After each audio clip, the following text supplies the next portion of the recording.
Okay, ನಾನು ಇವಾಗ ರೆಡಿಯಾಗಿ ಬಂದಿದ್ದೀನಿ. ರೆಡಿಯಾಗಿ ಇಲ್ಲಿಂದ ಈಗ ರೂಮ್ ವೆಕೇಟ್ ಮಾಡೋಕ್ಕೆ ಅಂತ ನಿಂತಿದ್ದೀವಿ. ಯಾರೂ ಇಲ್ಲ. ನೈಸ್ ಬೆಡ್ರೂಮ್ಸ್, ನೈಸ್ ಅಲ್ಲ? ಎಸ್. ಇವಾಗ ನಾವು ಇಲ್ಲಿಂದ ಕಟೀಲ್ಗೆ ಹೋಗ್ತೀವಿ. ಅದಕ್ಕೂ ಮುಂಚೆ ಇಲ್ಲಿ ನಮಗೊಬ್ಬರು ಫ್ರೆಂಡ್ಸ್ ಸಿಕ್ಕಿದ್ದಾರೆ, ನಮ್ಮ ಏರಿಯಾದವ್ರು, ದಾಸರಳ್ಳಿಯವರು, ನಮ್ಮ ಅಂಕಲ್ ಫ್ರೆಂಡು. ಅವ್ರ ಮನೆಗೆ ಹೋಗಿ ಕಾಫಿ ಟೀ ಕುಡಿದು ಮೀಟ್ ಮಾಡ್ಕೊಂಡು ಸುಮ್ಮನೆ ಹೋಗ್ತೀವಿ. ಇವಾಗ ನಾವು ಜಸ್ಟ್ ಇನ್ನೇನು ಲಗೇಜ್ನೆಲ್ಲ ಈಚೆ ಇಟ್ಬಿಟ್ಟು ಪ್ಯಾಕ್ ಮಾಡ್ಕೊಂಡು ಬಿಡ್ತೀವಿ. ಫುಲ್ ಬ್ಲ್ಯಾಕ್ ಆಗಿಬಿಟ್ಟಿದ್ದೀನಿ. I am so sorry. ಏನು ಮಾಡೋಕ್ಕಾಗಲ್ಲ, ಚೆನ್ನಾಗಿ ಆಡಿರ್ತೀನಿ ಬೀಚಲ್ಲಿ. ಅದೆಲ್ಲನೂ ನೋಡಿದ್ದೀರಾ ಆಲ್ರೆಡಿ. ಇವಾಗ ಇಲ್ಲಿಂದ ಫ್ರೆಂಡ್ ಮನೆಗೆ ಹೋಗ್ತೀವಿ, ಆಮೇಲೆ ಅಲ್ಲಿಂದ ಕಟೀಲ್ಗೆ ಹೋಗ್ತೀವಿ. Stay tuned. ನನ್ನ ಟ್ರಾವೆಲ್ ಜರ್ನಿಲಿ ನೀವು ನನ್ನ ಜೊತೆ ಇರಿ. ನಾನು ನಿಮಗೆ ರೋಡು ಬೀದಿ ಬೀದಿ ದೇವಸ್ಥಾನ, ಬೀಚು, ಮೌಂಟೇನ್, ಬೆಟ್ಟ ಗುಡ್ಡ ಎಲ್ಲ ತೋರಿಸ್ತೀವಿ. Okay, stay tuned. ನಾವು ರೂಮ್ ವೆಕೇಟ್ ಮಾಡಿಕೊಂಡು ಈಚೆ ಬಂದ್ವಿ. ಈಚೆ ಬಂದು ಟಿ ಟಿ ಹತ್ತಿದ್ವಿ. ಅಲ್ಲಿಂದ ನಾವು ನಮ್ಮ ಫ್ರೆಂಡ್ ಮನೆಗೆ ಹೊರಟ್ವಿ.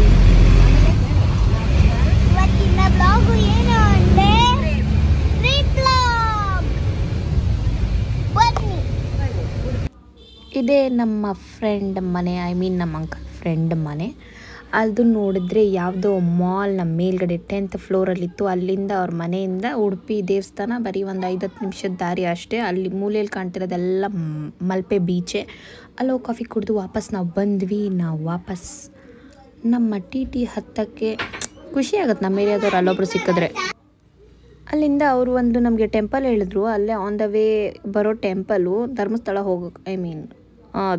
ಹೋಗೋ ಕಡೆ ಬರೋ ಟೆಂಪಲ್ ಹೇಳಿದ್ರು, ಮಹಾಲಕ್ಷ್ಮಿ ದೇವಸ್ಥಾನ. ಅದು ನೋಡಿದ್ರೆ 16 ಎಕರೆಲಿದೆ. ಟಿ ಟಿಯಲ್ಲೇ ಸುತ್ತಬಿಟ್ಟು ನಾವು ದೇವಸ್ಥಾನನ. ಆಮೇಲೆ ಅಲ್ಲಿ ಇಳಿದು ಒಳಗಡೆ ಹೋಗಿ ದರ್ಶನ ಮಾಡಿಕೊಂಡು, ಸಿಕ್ಕಾಪಟ್ಟೆ ದೊಡ್ಡ ದೇವಸ್ಥಾನ ಇದು. ಫೇಮಸ್ ಆಗಿರೋ ದೇವ್ರೆ, ಬಟ್ ನಾವು ಇಷ್ಟು ವರ್ಷದಲ್ಲಿ ಯಾವತ್ತೂ ನೋಡಿರಲಿಲ್ಲ. ಎಲ್ಲಿಗೆ ಬಂದಿದ್ದೀವಿ? ನೀನೆಲ್ಲ ಬೋಟ್, ನಾನು ಯಾರು ಏನು?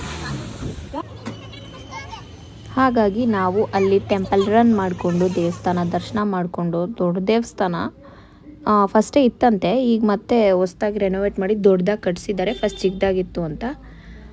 ಟೆಂಪಲ್ ರನ್ ಮಹಾಲಕ್ಷ್ಮಿ ನೋಡಿಕೊಂಡು, ಮಹಾಲಕ್ಷ್ಮಿ ದೇವ್ರಿಗೆ ಬೇಡ್ಕೊಂಡು ನಾವು ಈಚೆ ಬಂದ್ವಿ. ಅಲ್ಲಿ ಆನೆ ಮೇಲಂಬಾರಿ ಇತ್ತು. ಎಲ್ಲ ಕಡೆ ಇರುತ್ತೆ ಅನ್ಸುತ್ತೆ ಈಗ ಅದು. ಓಕೆ, ಈಗ ನಮ್ಮ ರೌಂಡ್ಸ್ ಮುಗಿದಿದೆ. ಈ temple next Kateel temple. Let's stop next for Kateel.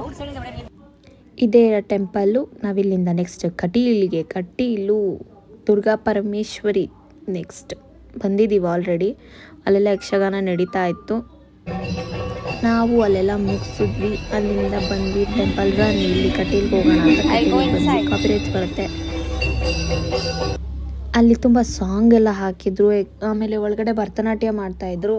ಅದನ್ನೆಲ್ಲ ವಿಡಿಯೋ ಮಾಡಬೇಕಾಗಿತ್ತು. ಆದರೆ ನಮ್ಮಮ್ಮ ಎಲ್ಲ ಕಡೆನೂ ಒಟ್ಟಿಗೆ ಕರ್ಕೊಂಡ್ಬರ್ತಾರೆ, ಏನು ಕೊಡ್ಸಲ್ಲ.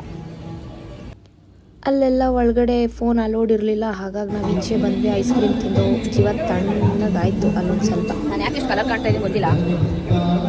ಹಂಗೆ ವಿಡಿಯೋನ ಅಪ್ಲೋಡ್ ಮಾಡೋಕ್ಕಾಗಲ್ಲ, ಕಾಪಿರೈಟ್ಸ್ ಬರ್ತದೆ.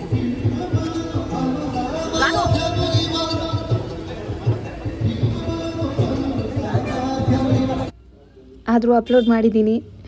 ಓಕೆ, ನಾವು ಅಲ್ಲಿಂದ ಬಿಟ್ಟು ನೆಕ್ಸ್ಟ್ ಡೆಸ್ಟಿನೇಷನ್ ಧರ್ಮಸ್ಥಳಕ್ಕೆ ಹೊರಡ್ತಾ ಇದ್ದೀವಿ. ನಮಗೆ 6 o'clock ಆಯ್ತಾ ಇದ್ದಂಗೆ ನಮ್ಮ ಟಿ ಟಿಯಲ್ಲಿ ಲೈಟ್ಸ್ ಎಲ್ಲ ಆನ್ ಆಯಿತು. ಜಿಗಿಮಿಗಿ ಡಿಸ್ಕೋ. ಬಟ್ ಇವತ್ತು ಯಾರೂ ಏನೂ ಆಡಲಿಲ್ಲ, ಎಲ್ಲ ಸುಸ್ತಾಗ್ಬಿಟ್ಟಿದ್ರು. ಆನ್ ದ ವೇ ಧರ್ಮಸ್ಥಳಕ್ಕೆ ಬರ್ತಾಯಿದ್ವಿ. ಹಾಗೆ ನಮ್ದೊಂದು ಸ್ವಲ್ಪ candid videos, window seat plus favourite song ಏನು ಮೋಸ ಇರಲಿಲ್ಲ. ನಮ್ಮ ಡ್ರೈವರ್ ಅಣ್ಣ ಒಳ್ಳೆ ಸಾಂಗ್ ಆಗ್ತಾಯಿದ್ರು. ಡಿಜೆನೂ ಇತ್ತು, ಫೀಲಿಂಗ್ಸು ಇತ್ತು, ಲವ್ವು ಇತ್ತು, ಎಲ್ಲ ಇತ್ತು. ಮಸ್ತ್ ಮಜಾ ಮಾಡ್ಕೊಂಡು ಧರ್ಮಸ್ಥಳ ರೀಚ್ ಆದರೆ ಅಲ್ಲಿ ನೋಡಿದ್ರೆ ಜನ ಸಾಗರ. ನಾವೊಂದು 10 ಕಡೆ ರೂಮ್ಸ್ ಹುಡ್ಕಿದ್ವಿ, ಎಲ್ಲೂ ಸಿಗಲಿಲ್ಲ. ಲಾಸ್ಟಲ್ಲಿ ಯಾವುದೋ ಒಂದು ರೂಮ್, ಅದು ನಾವು ಲಾಸ್ಟ್ ಇಯರ್ ಬಂದಾಗ ಮಾಡಿದ ರೂಮೇ, ಐ ಮೀನ್ ಸೇಮ್ ಅದೇ ಬಿಲ್ಡಿಂಗ್. ಅಲ್ಲೇ ನೈಟಿಗೆ ನಾವು ದರ್ಶನಕ್ಕೆ ಹೋಗ್ಬಿಟ್ವಿ. ಈಗ ನಾನು ನಿಮ್ಗೆ ಸ್ಟೋರಿ ಹೇಳ್ತೀನಿ. ದರ್ಶನಕ್ಕೆ ಹೋದ್ವಿ, ಪ್ರಸಾದ ತಿಂದ್ವಿ. ನಮಗೆ ಕೊನೆಯ ದರ್ಶನ ಇತ್ತು. ಮಂಗಳಾರತಿ ಮಾಡಿದ್ರು ಅಲ್ಲೇ. ನಾವು ದೇವ್ರ ಮುಂದೆನೇ ನಿಂತಿದ್ವಿ ಮಂಗಳಾರತಿ ಮಾಡಿದಾಗ. ದೇವ್ರ ಮೇಲೆ ಅಲ್ಲಿ 3 ಮೆರವಣಿಗೆ, ಐ ಮೀನ್ ರೌಂಡ್ಸ್ ಹೋಗ್ತಾರೆ ದೇವಸ್ಥಾನದೊಳಗೆ. ಅದ್ರ ದೇವ್ರ ಹಿಂದೆ ನಾವು ಹೋದ್ವಿ. ನಮಗಂತೂ ತುಂಬ ಒಳ್ಳೆ ದರ್ಶನ ಆಯಿತು, ಖುಷಿ ಆಯಿತು. ಆದರೆ ಈಚೆ ಬರ್ತಿದ್ದಂಗೆ ನನ್ನ ಚಪ್ಪಲಿ ಕಾಣೆ ಆಗಿತ್ತು. ಗೊತ್ತಲ್ಲ, ನನ್ನ ಚಪ್ಪಲಿ ಬೆಂಗಳೂರಿಗೆ ಬಂದು ತೊಗೊಂಡು ಹೋಗಿದ್ದೆ ಟ್ರಿಪ್ ಹೋಗಬೇಕು ಅಂತಲೇ. ಅದೇ ಚಪ್ಪಲಿ ಕಾಣ್ತಿರಲಿಲ್ಲ. ಹಾಗಾಗಿ ನನ್ನ ಕಣ್ಣಲ್ಲಿ ಅಮೃತ ಧಾರಾಕಾರ ಮಳೆ ಸುರಿದಂಗೆ ಕಣ್ಣೀರು ಸುರಿತಿತ್ತು. ನಮ್ಮಮ್ಮ ಹೋದರೆ ಹೋಗಲಿ, ಬಿಟ್ಟು ಹಾಕು, ಏನೂ ಮಾಡೋಕ್ಕಾಗಲ್ಲ, ಪುಣ್ಯಕ್ಷೇತ್ರದಲ್ಲಿ ಚಪ್ಪಲಿ ಕಳೆದ್ರೆ ನಿಂದೇನೋ ಕರ್ಮ ಹೋಯ್ತು ಅಂತ ಅಂದ್ಬಿಟ್ಟು ಸುಮ್ಮನಾದರು. ಆದರೂ ಸಮಾಧಾನ ಮಾಡಿಕೊಂಡು ನಾನು ವಾಪಸ್ ರೂಮಿಗೆ ಬಂದೆ. ರೂಮ್ಗೆ ಹೋಗೇ ಇರಲಿಲ್ಲ, ರೂಮ್ ಹಿಡ್ಕೊಂಡು ಬಂದಾಗ ಅವರೇ ನಮ್ಮ ತಂಗಿಯವರೆಲ್ಲ ರೂಮ್ ಮಾಡಿದರು. ನಾವು ಹಂಗೆ ದರ್ಶನಕ್ಕೆ ಹೋಗ್ಬಿಟ್ವಿ, ಇನ್ನೇನು ಕ್ಲೋಸ್ ಆಗಿಬಿಡುತ್ತೆ ಅಂತ. ಹಾಗಾಗಿ ನಾನು ಈಗ ರೂಮಿಗೆ ಬಂದೆ. ರೂಮ್ ನೋಡಿಬಿಟ್ಟು ಡ್ರೆಸ್ ಚೇಂಜ್ ಮಾಡಿಕೊಂಡು ಏನೇನೋ ಮಾತಾಡ್ತಾ ಇದ್ದೀನಿ ಅಲ್ಲಿ. ಬಟ್ ಏನು ತಲೆ ಕೆಟ್ಟೋಗಿತ್ತು ನನಗೆ, ಚಪ್ಪಲ್ ಕಳೆದೋಗಿದ್ದರಿಂದ. ಅದಕ್ಕೆ ಅದನ್ನ ಮ್ಯೂಟ್ ಮಾಡಿಬಿಟ್ಟೆ. ಇಟ್ಸ್ ಓಕೆ, ಹೋದರೆ ಹೋಯ್ತು, ಕರ್ಮ ಹೋಯ್ತು. ಯಾರು ತಗೊಂಡೋದ್ರೋ ಅವ್ರಿಗೆ ಒಳ್ಳೇದು ಆಗಲಿ, ಚಪ್ಪಲಿ ಕದ್ದಿದ್ದಕ್ಕೆ ಸರಿಯಾಗೂ ಆಗಲಿ. ಓಕೆ, ನಾನು ಅಲ್ಲೇ ಮಲ್ಕೊಂಡೆ, ಅಲ್ಲೇ ಸ್ಟೇ ಆದ್ವಿ ನಾವು ಧರ್ಮಸ್ಥಳದಲ್ಲಿ. ನಾಳೆ ಬೆಳಗ್ಗೆ ನಾನು ನಿಮಗೆಲ್ಲ ಸಿಗ್ತೀನಿ. ಹೀಗೆ ನನ್ನ ವಿಡಿಯೋಸ್ ನೋಡ್ತಾ ಇರಿ, ಸಪೋರ್ಟ್ ಮಾಡ್ತಾಯಿರಿ. ಗೊತ್ತಾಯ್ತಲ್ಲ ನಾನು ಯಾಕತ್ತೆ ಅಂತ. ಇಟ್ಸ್ ಓಕೆ, ಇರಲಿ, ಎಲ್ಲ ಆಗತ್ತೆ. Okay, meet you in next vlog. ನನ್ನದೇ ಟ್ರಿಪ್ ವ್ಲಾಗ್ ಬರುತ್ತೆ, ನೋಡ್ತಾ ಇರಿ, ಲೈಕ್ ಮಾಡಿ, ಹಾಗೆ subscribe to my YouTube channel. Bye.